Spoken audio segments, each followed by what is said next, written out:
Do you want to guess how many people actually want to become their own boss in the near future? I'll give you the answer right now. 3 in 4 millennials actually have that ambition to become their own boss in the near term. Now, this is a big number, and maybe you're also interested to become one. That's why today we're going to have this discussion. 5 profitable ideas that you can start, a small business as of right now to really benefit from this current crisis that we are seeing. And to start things with, let me share with you something from Warren Buffett. He mentioned that he's never seen a business fail because he had 1 million delighted customers. Now, that's a very, very good saying because customers are the very, very foundation of a successful business. If you can delight customers, you will become profitable. And how you acquire them is one by one. So with that, let's start the video rolling and I'll share with you the best 5 that I've curated for you. Hi guys, welcome back. Today you not only get 5 small business ideas, also towards the end of the video share with you what to avoid, mistakes to avoid, what not to do.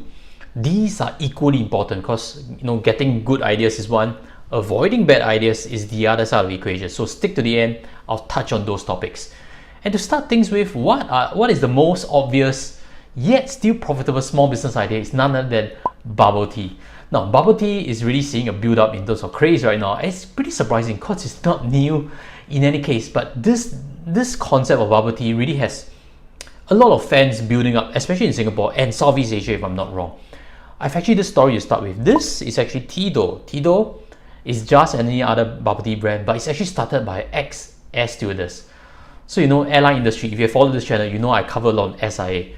SIA and any airline industry is really suffering right now, and she's actually made this transition to start a small business and do bubble tea, which is something that she actually enjoys. So follow that story. I think it's pretty cool. Hopefully she does well over long term. But let me share with you some data. This is actually done in 2019 and it's actually done by Grab.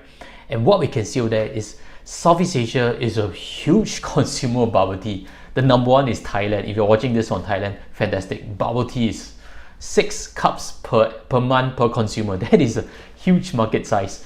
In Singapore and for most of other Southeast Asian countries, 3 cups per person per month. That is still a big market size. Now, of course, listed companies are not going to let this fat go to waste. That's why I've covered before on this company, an interesting F&B company.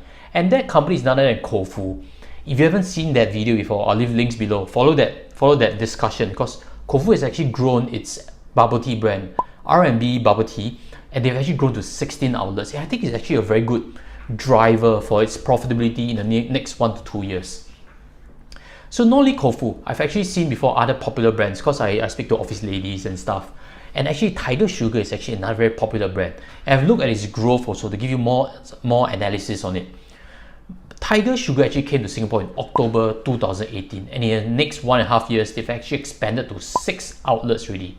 I've actually been to Suntec and I've seen them doing so many takeaways. Each Grab food driver was carrying like 10 cups to 20 cups. It was huge volume. So it goes to show bubble tea still has a lot of room to move, and if you are interested to start now, there can still be a profitable window. But you may be thinking, are you too late to the equation? I have actually more data to show you on it. Back in 2001, 2002, 2003, that was the last craze of things, correct? So if you look back at history, if you look back at that market opportunity, you realize that bubble tea has been around since 1990 something, but it actually started getting super normal momentum in 2001. And in 2002, it actually peaked. And how many outlets were there at that point of time? It was more than 5,000 outlets. So that gives you some benchmark. If we are in Singapore at close to 5,000, obviously maybe the fat is near its tail end. But if you are nowhere near, you still have a couple of years of extreme profitability. And that is something to consider. But nonetheless, operating well still makes a lot of difference. Back then, bubble tea was also having that craze. And how it died down is because once you cross a certain threshold, there's a lot of competition, price cutting, fan base dilution. So bubble tea actually still died down and it became just like any other craze. But if you're keen to start something now, then there's a chance that you can still be profitable.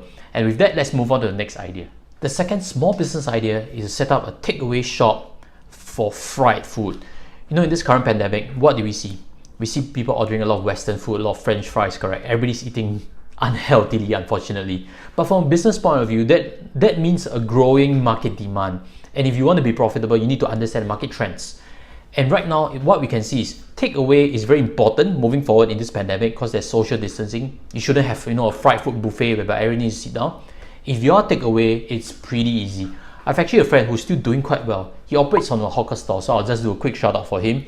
He's actually doing this fishball, nuggets, fried chicken wing from a hawker center, and he's always had this local crowd, and his business has not been affected too much. It's actually doing quite well because there's further takeaways. People want to bring home fishball to actually cook back at their home, and kids, they always love something fried. So again, I'll leave his links below. He has actually a takeaway, and if you're looking for fish balls, go to his link, order from him also. I like to do shout outs for friends because small businesses really depend on each other to do well. And not only that, if you think selling fried food is too difficult for you, can you invest in a company? Why not look at Old Chang Kee? Old Chang Kee is actually listed in Singapore. They actually do kiosks all around Singapore. They've been growing their number of kiosks. And from what I can observe on the ground, Old Chang Kee takeaways are still there. It's still bread and butter, which means you're pretty assured of business volume. And if you're keen to set up a franchise, let me pull up for you to quickly see. They actually have franchising opportunities also. So go ahead and look at Old Chang Kee. It may be a possible idea just in case you open a franchise or invest in the listed company itself. The third small business idea is not in food. It's in an industry that's going to be evergreen also. And that industry is the fitness industry. Now let me show you this article over here. It mentions that this 94 billion fitness industry is actually reinventing itself. Why? Because this current pandemic is really needing people to not be too much in contact with one another, which means the typical gyms that we all used to go and share equipment may not be viable for the next 1 to 2 years. That means opportunities if you are a small business. Now what can we see in the fitness trend? Let me pull up for you to see over here. This is actually Peloton. Peloton has actually seen its share price go down because of the pandemic, and then it's actually threefolded in terms of share price. Peloton is actually listed in New York Stock Exchange, and this company is actually in the fitness online class space. It actually has cycling classes. I'll pull up for you quickly see over here. These are some of the things that it does. It allows you, if you're a subscriber, to actually do cycling at home, join in virtually, and that is why it's gotten investors' attention, because they are going to survive really well regardless of whether there needs to be a second lockdown or not. So they are not the only one. There's something else that's also in Singapore and in many countries, that is Classpass. Classpass is now doing a lot of virtual lessons. So virtual lessons may be the way, the one that is able to dominate that market is going to be a champion. So what can you do as a small business? What can you do to compete with all these who have a lot of financial resources? One possible way is to actually set up your own brand online. You can do a YouTube channel. You can do an online course yourself. It's not impossible. Let me show you one example of someone who's actually a small business. This is actually Jordan Yeo. I realized a couple of my friends actually follow his videos. That's why I came to know about him. So what does he do? He actually does short training clips online. He's a fitness instructor, very, very well built, very good looking. And what he does is something that he is very competent and he's very passionate about. He actually runs a very successful YouTube channel to bring fan base, and he actually operates without a big organization. There need not be a lot of overheads. And right now he's actually still thriving in this requirement to be digital. He's selling digital courses, his own DVDs to follow his instructions to do training well. So again, small businesses can always compete in a different way.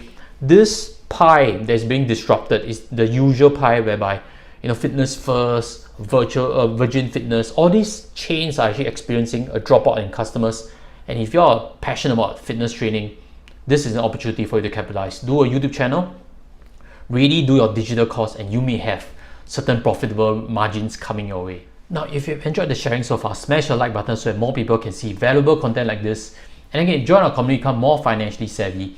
Because I like to discuss business ideas, sometimes we will talk not only about financial planning or investments in equities, we also talk about businesses like this. And if you're interested, let me know in the comment section so I'll pick up more of such content to share with you. Now, the fourth small business idea I have for you is in digital marketing. Digital marketing need not be a big firm. You need not be the next CRM or something like that. You can actually do as a small agency and be extremely profitable. Let me show you some data. The first is over here. As you can see, digital marketing spend is going to reach 146 billion by 2023. This article is a while back, and I suspect with this current pandemic, the commitment towards digital market is higher than ever. We are probably going to see this 146 million breach faster than 2023. What that means to small businesses. The first thing that I'd like to show you is also this. I don't know if you have seen this article before. Government in Singapore is actually trying to help small businesses get online, help hawker stores, traditional businesses get online, and they're actually employing digital ambassadors, paying them a flat salary to help people do live streaming, putting up their things on the website, etc., etc. This is a government initiative. That goes to show businesses have to move online, and there's a big demand once this government support is going away. Make sense? So if you are good in digital marketing, you have actually done some courses or you are passionate about it, then definitely digital marketing agency makes sense for you. Tap on your skill sets. If you're good with it, run with that. Set up an agency just like Nas Daily. Let me show you this over here. Nas Daily has actually set up office in Singapore, and it's actually helping MNCs bring their videos online to reach customers with their core message. No, not everybody is Nas Daily. It takes a long while and he's special. But you need not be that extreme to do well from a small business setup. So if you're good at it, learn how to network, learn how to bring in customers for yourself, and learn how to showcase your skill sets and really help businesses. As Warren Buffett has said, if you delight customers, you'll never run out of business. Now, if you have followed this channel long enough, you do know I'm in financial services, and what I can share with you is insider knowledge of how this industry is moving forward and why it is viable for anybody looking for a small business. Now, I know financial services used to have a lot of traditional methods like face-to-face meeting, roadshows, etc., etc. But right now, this pandemic has actually caused a shakeup. And this shakeup means people are looking for more information more than ever digitally, and they're looking to complete transactions digitally. For any advisor, for any person new into this industry, if they can do business digitally, they can actually thrive. Which means this market is getting redesigned, opportunity in a lot of ways. That's how I actually see things. I've even seen an uptick in terms of business because I've been marketing digitally to this YouTube channel, as well as my website, The Astute Parent, which touches on insurance ideas. So for anyone that's digital, this is a big opportunity. Move forward. And financial services, there's no overheads. It's really clearing examination papers and be really passionate about finance, and you can actually succeed as a small business. Not only that, I have mega trends to show you. This article over here shows that money is pouring into Singapore from the region itself, simply because Sing dollar is stable, simply because investment climate in Singapore is one of the safe havens moving forward. This pandemic is going to affect developing countries a lot, and people are actually moving monies in, which means Singapore as a finance hub is seeing a growing pie. And if you are looking for an easy place to get started, growing pie makes it a lot easier. Make sense?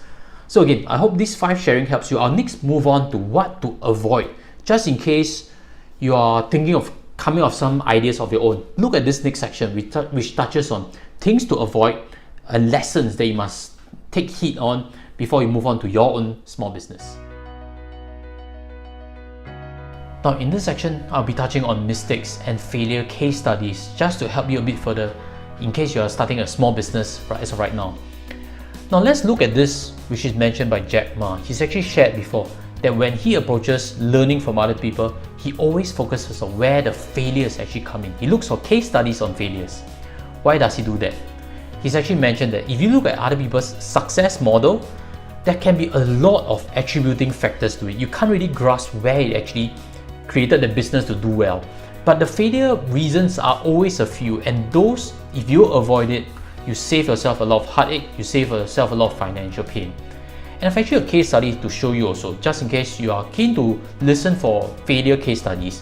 This is actually HonestBee. HonestBee is actually closed down its operations. It was once such a booming small startup, and very quickly it burned through its cash, and very quickly it had to fold.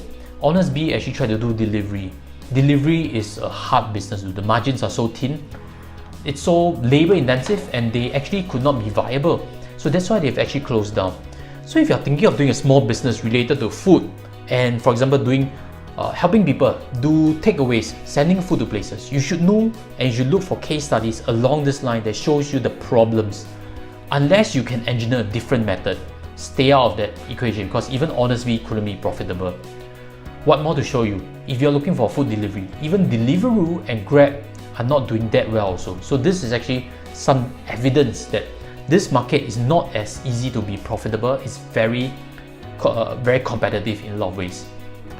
So if you're looking for a different industry, I have something to share with you, and hopefully it helps you in your journey also. And this is by Jeff Bezos. Be stubborn, but also be flexible. Stubbornness is important for your success, simply because when you are stubborn, you are going to have that persistence that can overcome any obstacles and overcome any rejections that people put to you. So be very stubborn, but also be very flexible. Why? Because when you move along in your journey, you will start to discover new points that you have not seen before until you have started. That's why along the way, you have to relearn things, you have to be flexible in how you get to your eventual market share, and hopefully this helps you in a lot of ways. So again, if you have liked this video, smash the like button. I'll see you in a future video. Take care and